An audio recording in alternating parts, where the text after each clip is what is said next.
আল্লাহ কেন আমাদের এই কষ্টকর দুনিয়া সৃষ্টি করেছেন? তিনি তো সব জানেন, আগে থেকেই জানতেন এই দুনিয়া কঠিন, আর অধিকাংশ মানুষ জাহান্নামে যাবে, অধিকাংশ তাকে বিশ্বাস করবে না, অধিকাংশ পাপ করবে। তা জেনেও আল্লাহ কেন বানাইলেন?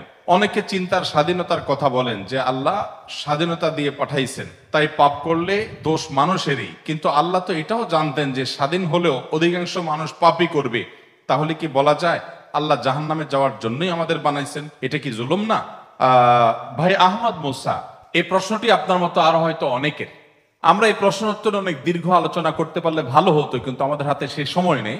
সংক্ষিপ্ত ভাবে বলার চেষ্টা করি। আল্লাহ সংক্রান্ত যত প্রশ্ন আছে আমাদের, এই বেশিরভাগ প্রশ্নের গোড়ায় একটা বড় ধরনের গলদ আছে। সেই গলদটা হলো, আমরা আল্লাহকে আমাদের মতো ধরে নিয়ে প্রশ্ন করি। অর্থাৎ আমি আপনি সাধারণ মানুষ সৃষ্টি, আমাদের যে সীমাবদ্ধতা আছে, আমাদের যে জায়গাটা আছে, আল্লাহ রাব্বুল আলামিনকে সেই জায়গায় বিবেচনা করে আমরা প্রশ্ন করি। এটা হলো প্রশ্নের গোড়ায় গলদ। যেমন কেউ যখন প্রশ্ন করে যে আচ্ছা, আমাদেরকে আল্লাহ সৃষ্টি করেছেন, তাহলে আল্লাহকে কে সৃষ্টি করেছেন? নাউজুবিল্লাহ। এরকম প্রশ্ন অনেকে করেন। এই প্রশ্নটার অন্তঃসার শূন্য এবং গোড়ায় গলদ। কারণ আপনি নিজে সৃষ্টি, আপনি জানেন যে কোনো ক্রিয়া ছাড়া কোনো কর্ম হতে পারে না। সেজন্য আপনি নিজে সৃষ্টি হয়েছেন, আপনার স্রষ্টার সন্ধান করছেন যে আমি সৃষ্টি যেহেতু হয়েছে, আমার স্রষ্টা নিশ্চয়ই আছে। ভালো কথা। এখন আল্লাহকেও আপনি আপনার মতো করে ভাবছেন যে তাহলে তারও স্রষ্টা দরকার। তারও যদি স্রষ্টা থাকে তাহলে তিনি স্রষ্টা হলেন কিভাবে? আল্লাহর যদি আবার স্রষ্টা বিবেচনা করা যায়, চিন্তা করা যায়, কল্পনা করা যায়, তাহলে তিনি স্রষ্টা হলেন কোত্থেকে? তাহলে তিনিও তো আমার মতো সৃষ্টি হয়ে গেলেন, যে তারও আরেকজন যদি স্রষ্টা থাকে। আল্লাহর কোন স্রষ্টা থাকবে না, তিনি নিজেই স্বয়ং সম্পূর্ণ। এটা তো অবশ্যম্ভাবী, কারণ সৃষ্টি জগতের আমরা সবাই যখন সৃষ্টি, তাই সকল সৃষ্টির তো স্রষ্টা দরকার। তো স্রষ্টার যদি আবার মনে করেন যে তার আবার সৃষ্টিকর্তাকে, তাহলে সেক্ষেত্রে তিনি স্রষ্টা হলেন কই? তাকে তো আপনি আপনার মতো করে ভাবছেন। এইরকম গোড়ায় কিছু গলদ থাকে। এই প্রশ্ন উত্তরে আমি বলি, কোরআনে কারিমে আল্লাহ তাআলা বলেছেন, লা ইউসআলু আম্মা ইয়াফআল ওয়া হুম ইউসআলুন। মহান আল্লাহ তাআলা তার নিজের সত্তা সম্পর্কে বলছেন, তিনি যা কিছু করেন তার এই সমস্ত কাজের জন্য কারোর কাছে তিনি জবাবদিহি করতে বাধ্য নন। কারণ তিনি তো মহান সৃষ্টিকর্তা, তার তো কোনো স্রষ্টা নেই, তার উপরে কেউ নেই, তিনি কার কাছে জবাবদিহি করবেন? তার কোনো কাজের জন্য তিনি কারোর কাছে জবাবদিহি করেন না, কিন্তু সবাইকে তার কাছে জবাবদিহি করতে হয়। এখন আপনি যদি আল্লাহর কাছে কোনো বিষয়ে প্রশ্ন রাখেন, আল্লাহর ব্যাপারে আপনার যদি প্রশ্ন জাগে, তাহলে তার মানে আপনি আল্লাহকে জবাবদিহিতার আওতায় আনতে চাচ্ছেন। মহান সৃষ্টিকর্তা যিনি সকল কিছুর সৃষ্টিকর্তা, তাকেও যদি আপনি জবাবদিহিতার আওতায় আনতে চান, তাহলে তিনি মহান সৃষ্টিকর্তা হলেন কিভাবে? কিভাবে সম্ভব? এবার আসা যাক, প্রশ্নে আপনি লিখেছেন যে বেশিরভাগ মানুষ জাহান্নামে যাবে, আল্লাহ জানেন, তাহলে আর দরকার ছিল কি তৈরি করা? এখন এখানে রুটিন দায়িত্বপ্রাপ্ত উপাচার্য মহোদয় আছেন। যদি বলা হয় কোন শিক্ষা প্রতিষ্ঠানের প্রধানকে যে স্যার, আপনি জানতেন আমরা বেশিরভাগ ছাত্র পরীক্ষা ভালো করব না, আমরা আন্দোলন সংগ্রাম নিয়ে ব্যস্ত ছিলাম, পরীক্ষাটা ভালো হবে না, আপনি জানতেন স্যার, তারপর আপনি পরীক্ষাটা কেন দিলেন বলেন?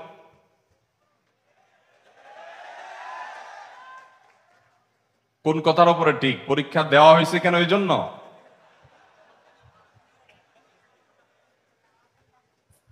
এই প্রশ্নটা যদি করা হয় কোন শিক্ষা প্রতিষ্ঠানের প্রধানকে যে স্যার, বেশিরভাগ ছাত্র আমরা ভালো ছাত্র না, ভালো ছাত্র সবসময় কমই থাকে সংখ্যা, এটা আপনি জানেন স্যার, তারপর আপনি পরীক্ষাটা কেন নিলেন? স্যার যদি পাল্টা প্রশ্ন করেন, পরীক্ষা যদি আমি না নিতাম, তাহলে তোমরা বলতো স্যার আমরা পরীক্ষা দিয়ে দেখতেন, সবাই পারতাম।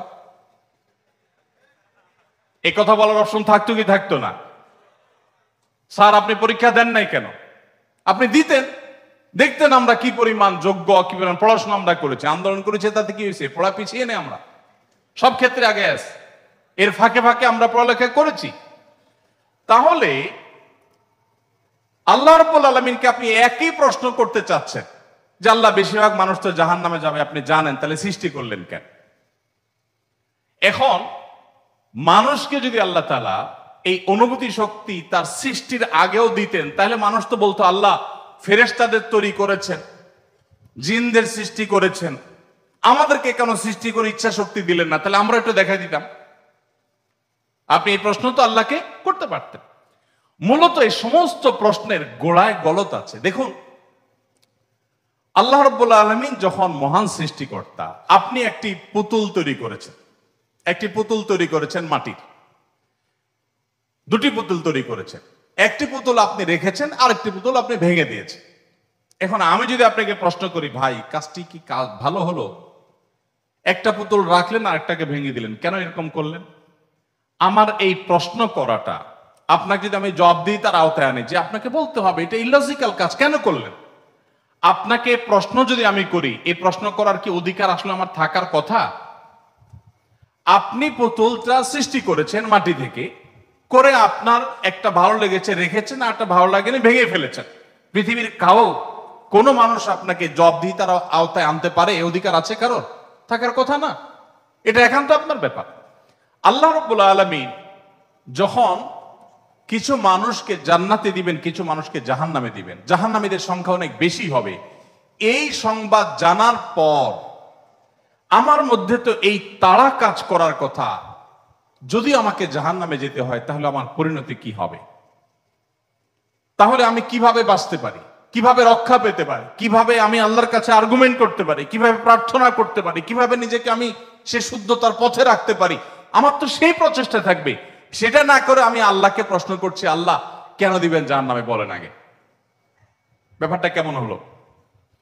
আসলে আল্লাহ সম্পর্কে ধারণা না থাকার কারণে, বা আমাদের মতো করে আল্লাহকে ভাবনা চিন্তা করার কারণে, কল্পনা করার কারণে এই ধরনের প্রশ্ন আমাদের মনে আসে।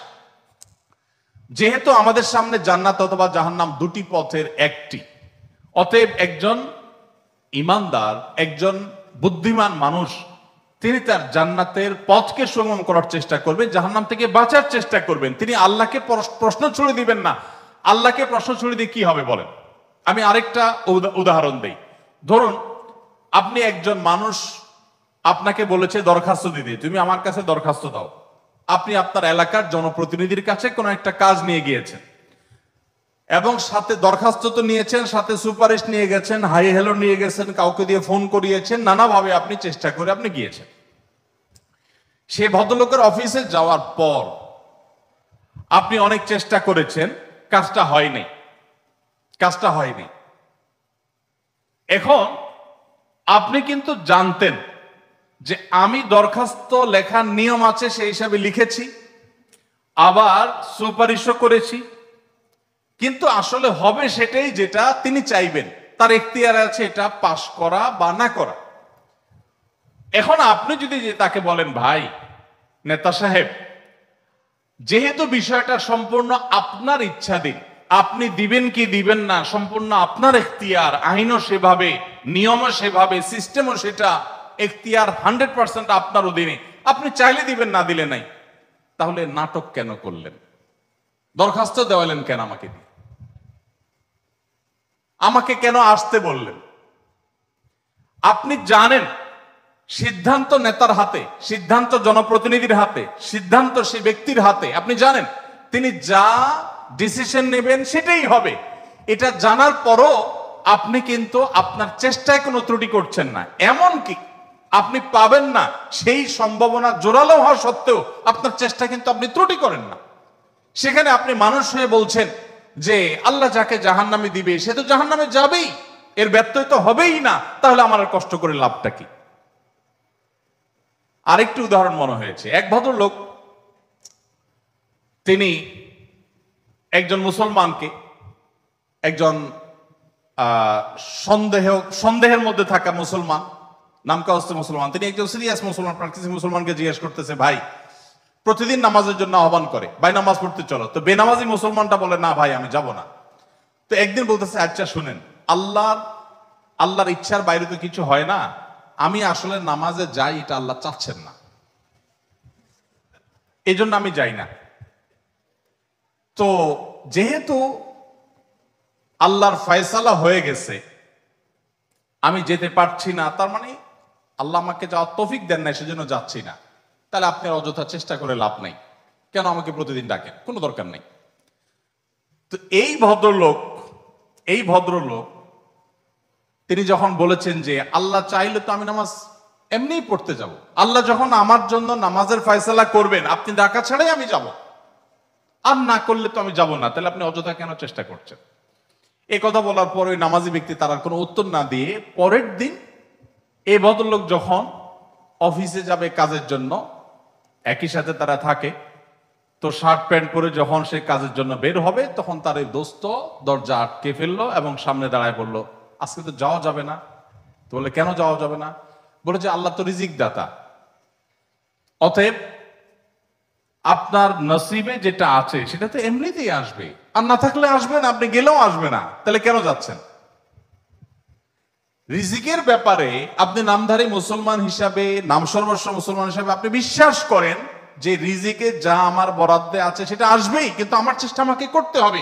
ওই যে ডিসিশন নেতার হাতে, কিন্তু আমাকে দরখাস্ত দিতে হবে, আমাকে অ্যাপ্রোচ করতে হবে, আমাকে চেষ্টা করতে হবে। আমার এই চেষ্টা করাটা হলো আমার দায়িত্ব। দিবেন কি দিবেন না 100% তার ইখতিয়ারে, আমি জানি তিনি না দিলে আমার চেষ্টা করেও কিছু হবে না, কিন্তু তাই বলে আমি চেষ্টা বন্ধ করব না। ঠিক একইভাবে আমি জান্নাতের জন্য চেষ্টা করব, এটা আমার কর্তব্য, এটা আমার বাঁচা মরার লড়াই। আল্লাহ তাআলা আমাকে জান্নাতে দিবেন কি দিবেন না ডিসিশন তারটাই চূড়ান্ত, তাহলে আমার কাজ করে লাভ কি? এই প্রশ্ন একেবারেই অবান্তর, একেবারেই অযৌক্তিক, কারণ পার্থিব জীবনে অন্য কোনো ক্ষেত্রে আমরা এটাকে অ্যাপ্লাই করি না।